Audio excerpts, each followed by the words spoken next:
On my hardest days, I think about that and I think about how I helped make that book happen. And I feel very grateful.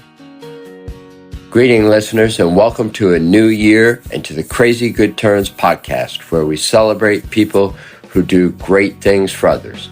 I'm your host, Frank Blake, and this is our first episode of 2024. Believe it or not, we're now at the start of our 9th season of this show.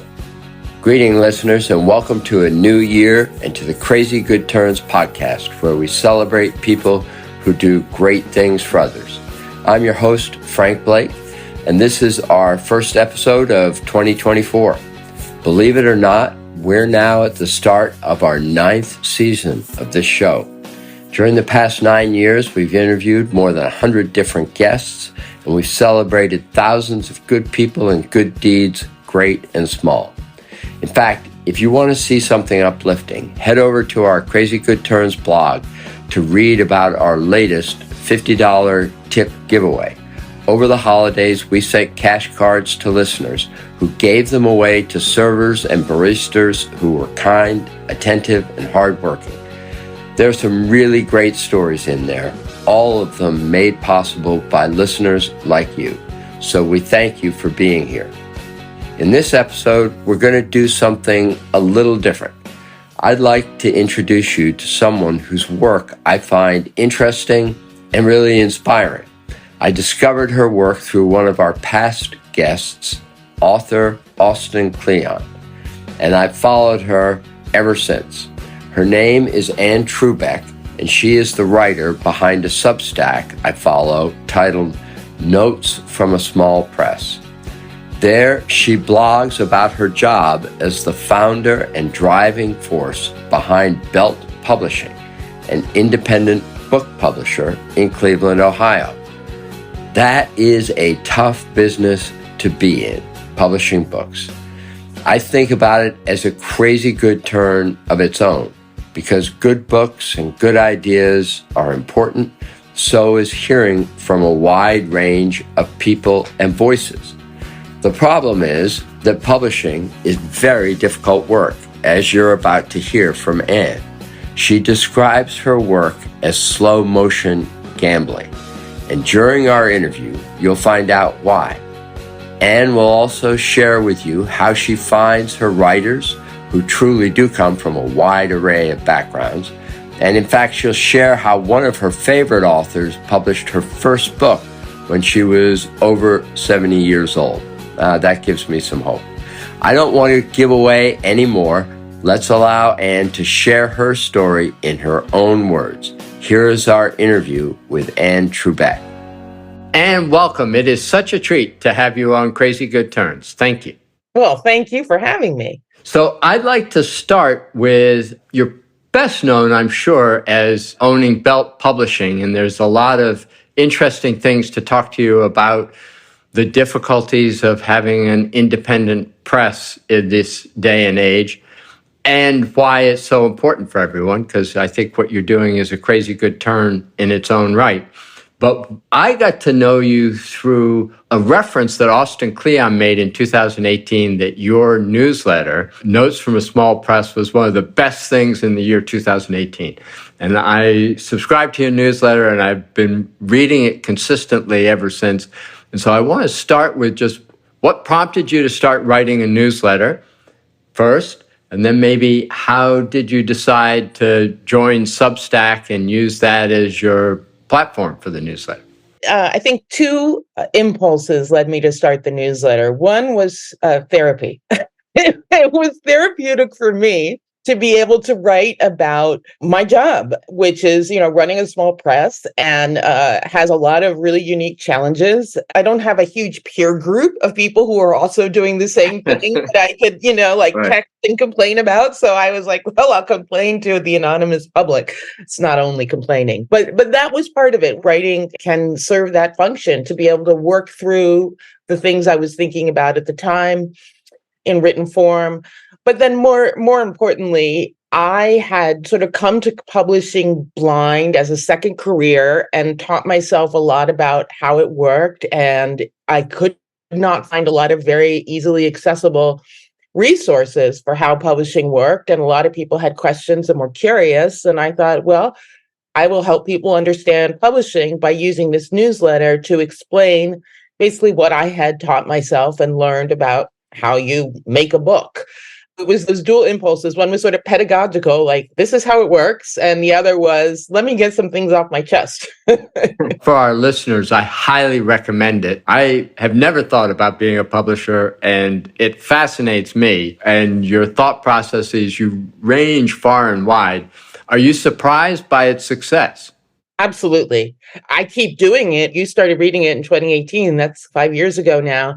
And I still do it every week because people are engaged and they tell me how much they love to read it, or they ask questions and ask me to write about some topic in the future. So I just adore writing it, and it's because of the readers, for sure. One of the comments I'd make about your newsletter is that you work through or struggle with or talk about a lot of interesting, important and difficult questions. The role of books. Do we have too many books? Do we have not enough books? What kind of books? Publishing, First Amendment issues, and then your own business issues as what it's like to be starting a small business. Are there things that you think have particularly connected as topics or that are particularly important to you as topics? Well, I think that people are very interested in learning about the nuts and bolts of publishing, how the interior gets designed and that stuff is very interesting. And I would say it's very interesting, even for those of us who have no interest in publishing, but just, I didn't know that about books. Yeah, exactly. It's the sort of mundane things that are actually quite fascinating once you turn your attention to them. So I do love writing about that. And then I think that publishers aren't something that people necessarily notice, right? When you read a book, it's highly unlikely you could tell me the publisher of it. And that's fine. But there is a whole economy of publishing. There's a whole range of different types of publishers, very large ones, small ones. And for me, I think raising attention to the difference between publishers is if I have sort of a hidden agenda, it's called Note from a Small Press, and that's important. Mine is a small press, sometimes also called an independent press, and helping people who are interested learn about the difference between a small press and, Penguin Random House, which is the ginormous press, and why small presses and independent presses are important is definitely a motivation each week when I sit down to write. So that's a good step off to just talking about Belt Publishing, which you run. Why is a small press important? Why did you decide to do that? So I felt like there was a gap in the books that were being written that I could help fill. And at the beginning, it was very simple gap, which was writing about the Rust Belt. Belt Publishing is based in Cleveland. The Rust Belt is sort of that manufacturing area, between sort of Buffalo and Milwaukee, where manufacturing used to reign supreme and now is rustier than it used to be. I felt that it was just a fascinating region with a lot of incredible writers and a lot of really interesting stories. And there weren't as many books about it as there could be, or as many books about it as people would support by buying, because there was a huge interest in it.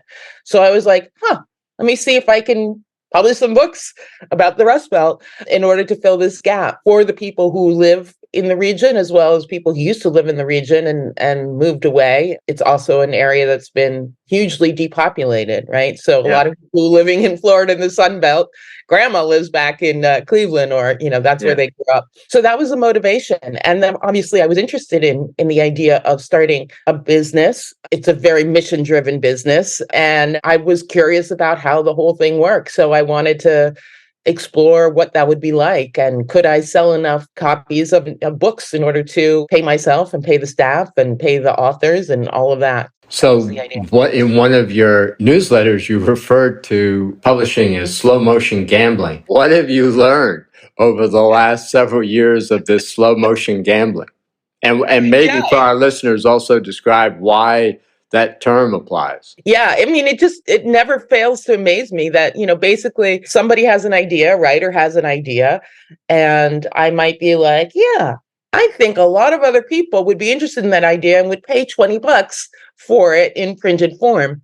And that idea comes maybe 4 years before you have something in printed form in terms of the writing of the book, the producing of the book, the publicizing it. And at some point, you have to sort of say, okay, I think 300 people will pay for this book, or maybe it's 3,000 people, or maybe it's 30,000 people. But you're putting all these resources into this idea of this for this book long before you're going to see any sales. It really is a crapshoot. To use the gambling, continue with the gambling metaphor, Yeah. whether people will buy that book or not. And sometimes you find that, only 10 people wanted to pay for that book. And you're like, well, that was a bad bet, And sometimes you think only, 10 people will buy the book and 10,000 people end up buying it. So, and there is very little data, a lot of publishers use data and analytics to try to project sales. This is the only business I've been in. So it may be that every business is like this, but there is something about publishing where you really just are going in kind of blind. And with each book, which is in itself almost like a little business, each book, and just seeing what hits. And do you think over the time, have you become more and more adept at where you put your chips? I mean, probably a little bit, but not great. I think I think basically I'm just more realistic about the bad bets. Yeah. I'm definitely more realistic about the bad bets and then surprised at the good ones. I will say one of the things I love about your newsletter is just as reflected in that answer. You're a very grounded and thoughtful person. And you also wrote, interestingly, I thought, about the question of, do we have too many books? And you're one kind of publisher, but there are other kind of publishers where, honestly, I wonder, what are they thinking? One example is the university presses. Wow, we have a lot of books. And does anybody read those books? And how does the whole universe of book publishing, how do you think about that? Yeah, I think that's really interesting. I mean, university presses are in a situation where a lot of faculty members for their own careers it's assumed that they will publish a book. And so university presses have a mission to support faculty. So they have to sort of publish these books, which they know going in will sell mainly only to libraries. And what needs to happen for that to change is, huge changes in the way that faculty careers are assessed. So the university presses don't have any control over that. And I think a lot of other, sort of corporate presses, larger presses, have an idea of volume, that the more books that they just pump out, the greater the likelihood that one of them will hit. Right. It's part of that bet phenomenon. I've put a lot of different chips on a lot of different places. Exactly. I mean, the cliche is that 80% of books lose money and the 20% that make money make up for those 80% that lose them. So it's really a game of, bestsellers. So the more candidates you have for future bestsellerdom, the greater the odds. But it then leads to too many books and a lot of disappointed authors. I do think that publishing fewer books would be a wise move for the publishing industry overall, which is, huge and complicated. How do you find your author? How do you source these folks? Is it that they have agents and they come to you, or you search them out? How does that work? It's a range. So some are agents who contact us and we find them there. Sometimes an author will send a query without an agent. That often happens. And if it's something that we're interested in, then we keep talking and perhaps offer a contract. And then sometimes it's us reaching out. That's perhaps my favorite part of the job, is if I'm reading something by someone who I think is really talented and I sort of look at what they've published before and who they are, what kind of person they are. And I might reach out and say, hey, you have any book ideas? We'd love to work with you. And some of our best-selling books and most gratifying projects as a staff and as a publishing group have come through people that we've reached out to. So you get a sense that they're going to be symbiotic with you. So it's just a range. And has the direction of Belt Publishing changed over the last several years? We have a lot more people who are coming to us. So then the pressure to reach out and find people is lesser.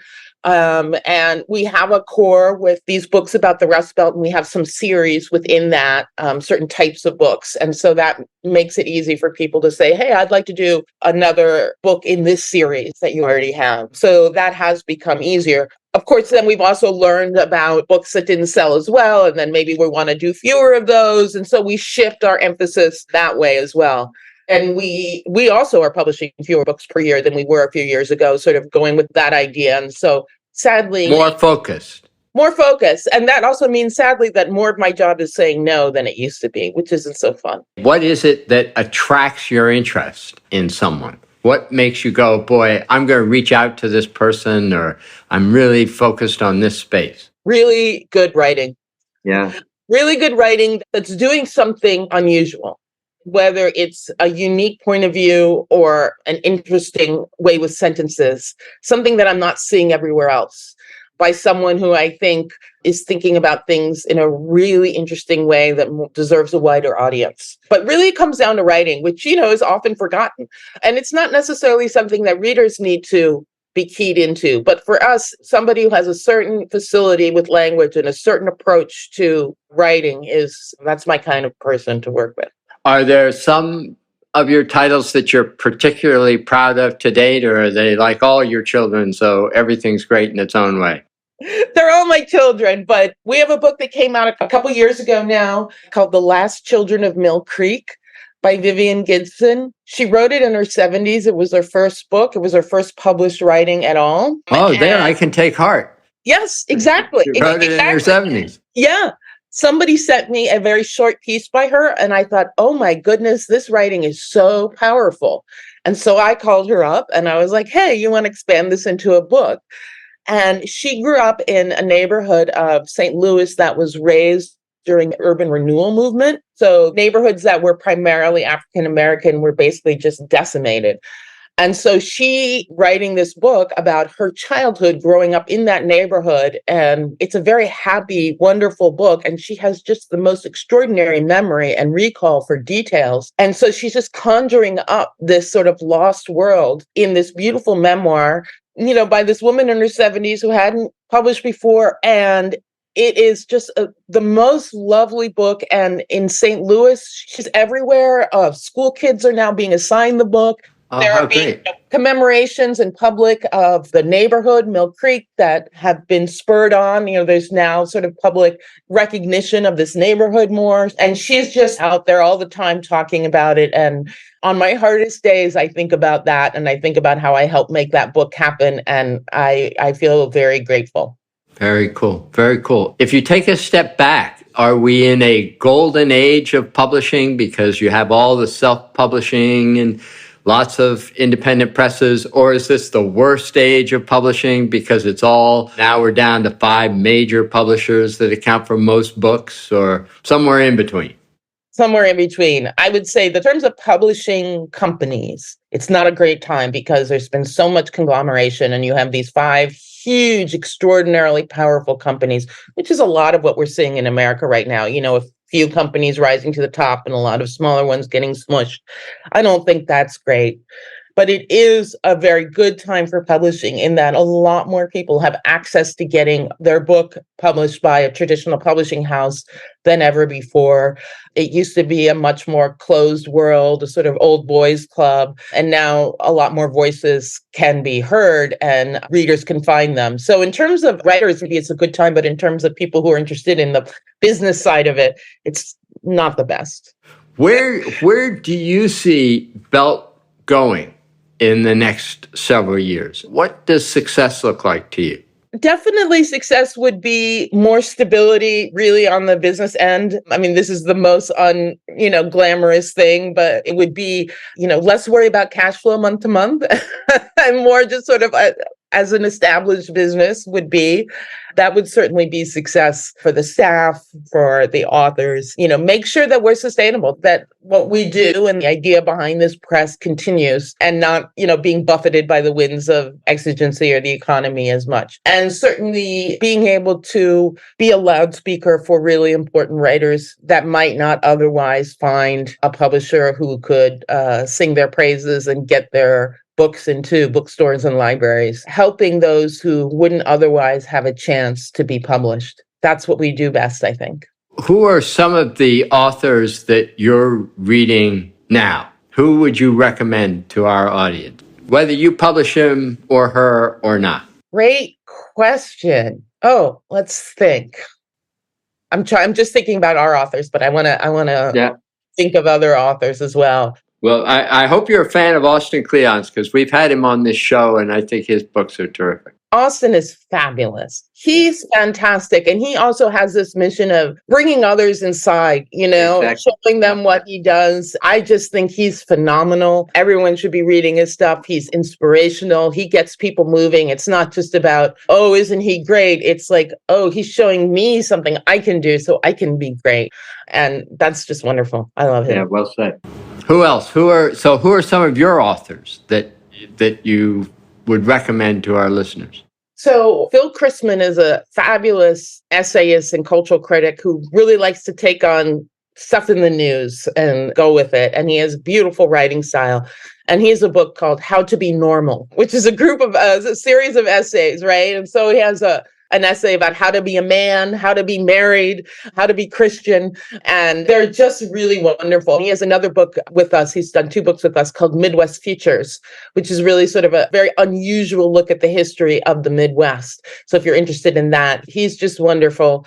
We have a couple authors that have done several books with us, and I love that. And we have an author, Aaron Foley, who wrote a few books about Detroit for us and then said, I think I want to do a novel. I was like, absolutely. So we published his novel last year called Boys Come First. And it's about 3 friends who are all gay Black millennials living their life and having fun in Detroit. And it's just a hilarious novel. So I just love that we could publish a really funny, incisive novel. Boys Come First, it's called. So I'm sure you get this question all the time, formally and informally, but what are your thoughts on the impact of artificial intelligence on the publishing world and the writing world? Such an interesting question. And I tend to be very opinionated, as you probably know, as a reader of my newsletter. And on this one, I don't really have one. I feel like it's too early. I feel like it's going to make huge changes. I think that is clear, but I don't think it's clear what those will be. I like to think about it in terms of the beginning of the internet and even just computers. People were predicting what would happen. And of course, 30 years later, how many years later, it's very different than we would have predicted. And so I'm wary of too much prediction now. I think people have to be careful. I'm not sure that any small measures right now will really make a difference. So, I think it's wonderful that the actors' strike, they're really calling out use of AI, and also with the writer's strike in Hollywood. And I think that's good to be cautious. But there probably are a lot of potentially very positive things about AI that we shouldn't overlook either. So I will say that as someone who likes to have a firm opinion on things, it's interesting that I don't. Other than obviously writers and writing, where do you turn to for your inspiration, for what interests you? I like to discover new places and look to see what people are doing. The idea of a place is so important to me. The importance of place, where one is, whether it's an obviously interesting touristy kind of place or just a very small town or just a neighborhood in a town, and to see how people are interacting and working with their place and how it becomes meaningful to them is always incredibly inspiring to me. I like to look at where other people aren't looking, and sort of see what's interesting. And I get a lot of inspiration from other cultural workers, from the visual arts, from music, from movies and TV, and how people are telling stories and working in unexpected ways. 2 final questions. First, just as you look at kind of the arc of what you've been doing with Belt, are you feeling more and more comfortable? Is it as anxious as it was in the beginning?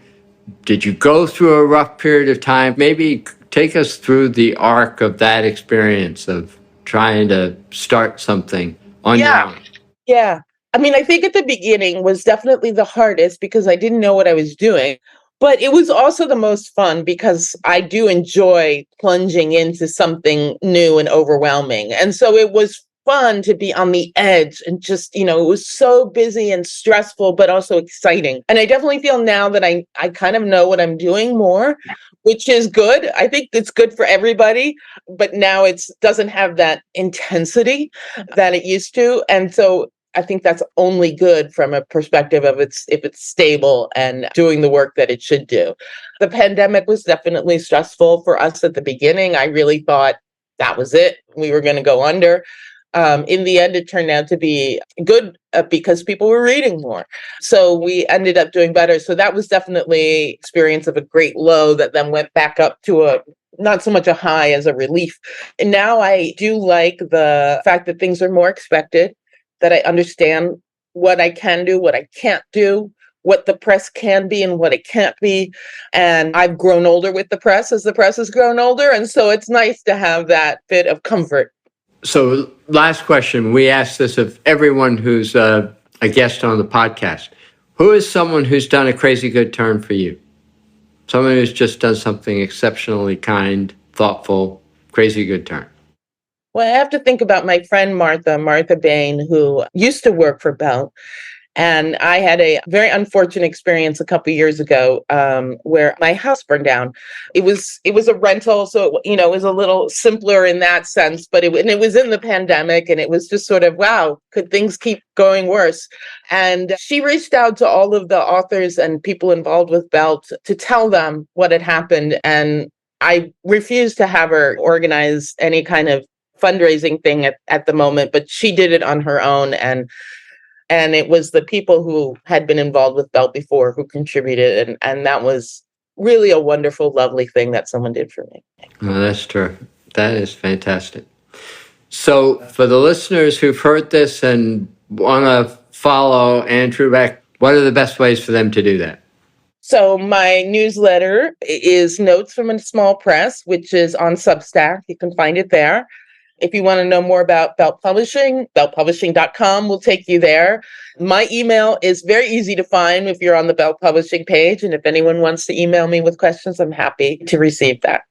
I also will put in a note, because it's one of the things I've learned from what you published that wouldn't necessarily have occurred to me, is that it's always better at some level for people to buy directly from the publisher. Maybe not everything, but from time to time. From time to time, it is. If you want to buy some Belt Publishing books, go to the Belt Publishing store. That definitely is a lovely thing to do to support us. Terrific. Well, thank you very much, Anne. Very much appreciate your being on the podcast. And I think you are wrestling with and succeeding on something important and extraordinarily difficult. So thank you. Well, thank you so much. This has just been really, really lovely. And I'm all choked up. And thanks so much. I hope you enjoyed that discussion with Anne. I think she's working on something really important and doing a crazy good turn in her own way.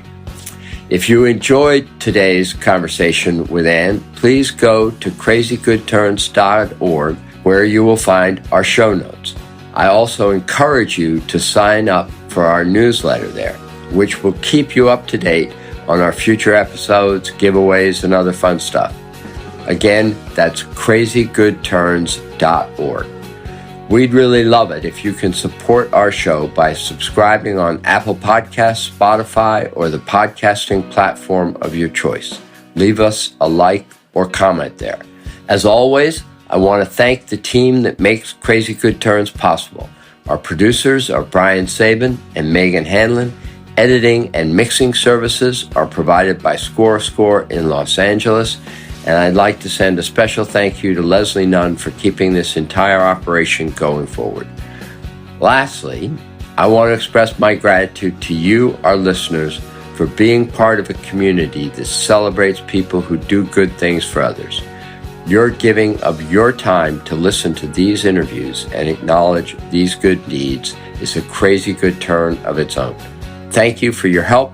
I hope to see you again soon in our next episode when we celebrate another crazy good turn.